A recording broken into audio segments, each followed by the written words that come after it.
नमस्ते। कक्षा 9 ग्रामश्री। ग्रामश्री प्रश्न संख्या 115।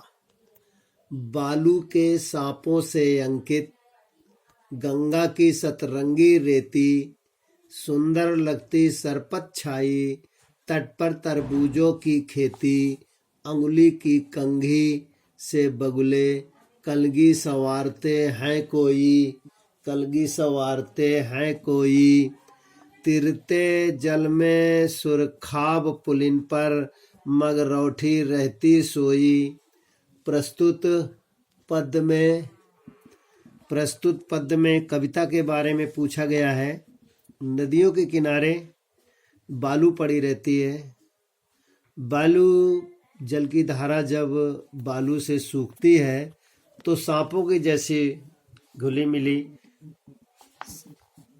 रेंग कर जैसे सांप चलता वैसी छाया दिखाई पड़ती है। गंगा की सतरंगी रेती, गंगा में जो रेत है ये बहुत सुंदर चमकती है। सुंदर लगती सरपत छाई, आसपास जो सरपता खड़ा रहता है वो बड़ी सुंदर दिखती है।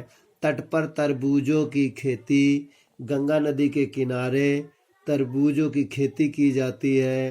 अंगुली की कंघी से बगुले, अंगुली की तरह सफ़ेद सफ़ेद दूर से देखते हुए बगले दिखाई देते हैं।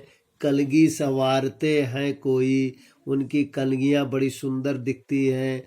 तिरते जल में सुरखाब पुलिन पर मगरौठी रहती सोई।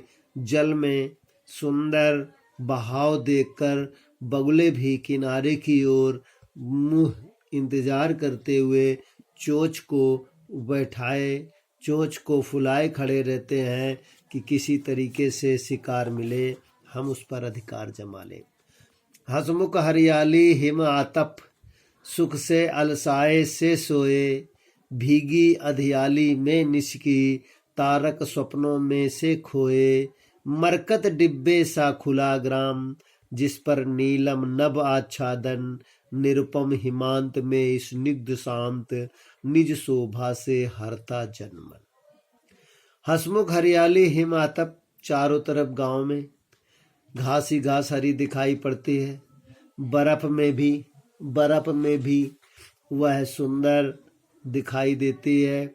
सुख से अलसाए सोए, संसार में सुख से अलसाए हुए गांव वाले आलस भरे रहते हैं। भींगी अधियाली में निस्की, रात के समय भी अंधेरा छाया रहता है। तारक स्वप्नों में से खोए, जो तारक है चंद्रमा तारे गण हैं, तारक मीन्स तारे होते हैं, स्वप्नों में से खोए रहते हैं। रात में मानो ऐसा लगता है कुछ खोजते रहते हैं। मरकट डिब्बे सा खुला ग्राम, मड़ियों की तरह ये गांव बड़ा सुंदर दिखता है।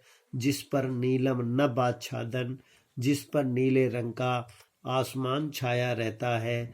निरुपम हिमांत में स्निग्ध शांत, निरुपम सुंदरता से परिपूर्ण, हिमांत बर्फ की तरह सुंदर सफेद, स्निग्ध चिकने चिकने शांत अवस्था में गांव का दृश्य बड़ा सुंदर दिखता है।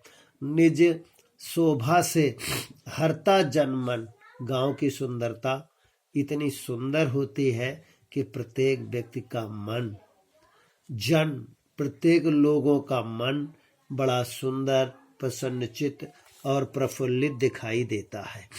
प्रश्नोत्तर इस प्रकार है। कवि ने गांव को हरता जन मन क्यों कहा है? उत्तर है, कवि ने गांव को हरता हरण कर लेना, जनमन माने मनुष्यों के हृदय को प्रभावित करने के लिए कहा है।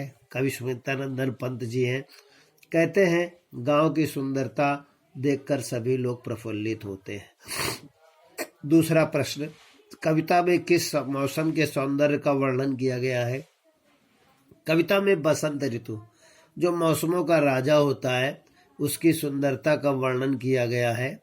प्रश्न नंबर 3, गांव को मरकट डिब्बे सा खुला क्यों कहा गया है? उत्तर इस प्रकार है, गांव को मरकट डिब्बे सा खुला इसलिए कहा गया है, मड़ियां जिस तरह बिखेरी रहती हैं ऐसे गांव में भी तमाम प्रकार का हरा सोना, काला सोना, ये जितने भी फसलों से उत्पन्न होने वाली शक्ति मिलती है। अगला प्रश्न है, हंसमुख हरियाली किस तरह दिखाई पड़ती है?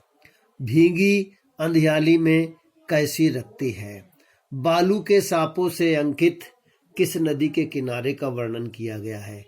प्रश्न संख्या 115 में सभी विद्यार्थी लिखेंगे।